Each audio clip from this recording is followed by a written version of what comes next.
बोलते वन पंच मैन की दुनिया में एक कैरेक्टर ने पूरे फैंडम का माइंडसेट हिला दिया था। वो था कॉस्मिक गारू। लेकिन कॉस्मिक गारू इतना ज्यादा पावरफुल कैसे बन गया था जानते हो? अब गारू की जर्नी शुरू होती है एक सिंपल आइडिया से। वो हीरो सोसाइटी को अनफेयर मानता है। उसका मानना था कि हर बार हीरोज जीत जाते हैं और मॉन्स्टर्स को सिर्फ बुराई का सिंबल बना के दिखाया जाता है। और इसी आइडियोलॉजी के साथ गारू शुरू करता है अपनी मॉन्स्टर बनने की जर्नी। अब मांगा में हमें देखने को मिलता है कि वो एक एक करके टॉप टायर हीरोज को हरा देता है। टॉप टैंक मास्टर, मैकलबैट, जेनोस और इवन बैंग जैसे अपने टीचर तक को। देखो गारू का फाइटिंग स्टाइल अनप्रेडिक्टेबल था। वो कंटिन्यूअसली इवॉल्व करता था और हर फाइट के बाद वो ज्यादा पावरफुल हो जाता था। पर तब तक गारू सिर्फ एक मार्शल आर्टिस्ट विद इंसान एडेप्टेशन था, बट स्टिल वो एक ह्यूमन एंड स्टिल एक मॉर्टल था। अब यहाँ से स्टोरी का ट्रू टर्निंग पॉइंट आता है। देखो मॉन्स्टर एसोसिएशन आग के बाद गारू फाइनली साइतामा से आके टकराता है। लेकिन ये फाइट वन साइडेड होती है क्योंकि साइतामा एज यूजुअल हमारा चिल, इमोशनलेस एंड ओवरपावर्ड होता है और गारू हारने लगता है एंड वो टूट चुका होता है मेंटली। और इसी वल्नरेबल मोमेंट में एक मिस्टीरियस गॉड एंटिटी उसके कांटेक्ट में आता है। अब मांगा चैप्टर 166 में हम देखते हैं कि गॉड गारू से कहता है कि मैं तुम्हें वो स्ट्रेंथ दे सकता हूँ जो किसी ने कभी नहीं देखा। एंड अगले ही पैनल में गारू रिपेयर करता है, बट नाउ उसका बॉडी एक डिस्टॉर्ट कॉस्मिक आर्मर में होता है एंड उसके अंदर एक बर्निंग गैलेक्सी जैसा कोर ग्लो करता है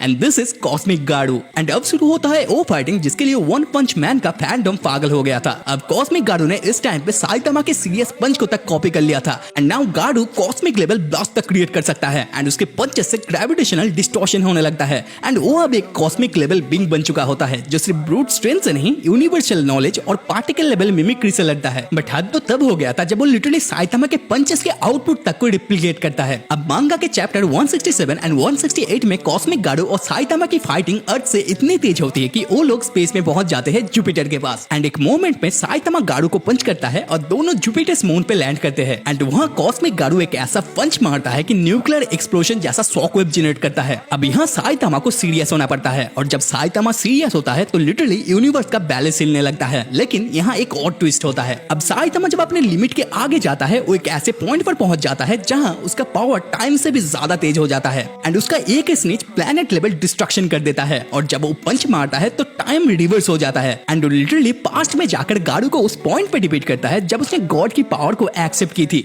मतलब साइतामा ने टाइमलाइन को रिसेट कर दिया था विदाउट किलिंग गारू। देखो कॉस्मिक गारू की पावर का असली राज था एक गॉड लेवल ट्रांसफॉर्मेशन जिसमें उसने यूनिवर्स की नॉलेज और कॉस्मिक एनर्जी एब्सॉर्ब की थी। वो बन गया था एक वॉकिंग ब्लैक होल जिसे ना कोई हीरो ना कोई ह्यूमन स्टॉप कर सकता था एक्सपेक्ट साइतामा। और साइतामा ने उसे पंच नहीं उसकी गलती समझा कर हराया एंड पावर तो सबके पास होती है पर कंट्रोल सिर्फ कुछ लोग कर पाते हैं। वैसे तुम्हें ये शॉर्ट स्टोरी कैसा लगा मेरे को कमेंट्स में जरूर से बताना और ऐसे ही वीडियो के लिए चैनल को सब्सक्राइब जरूर से कर लेना।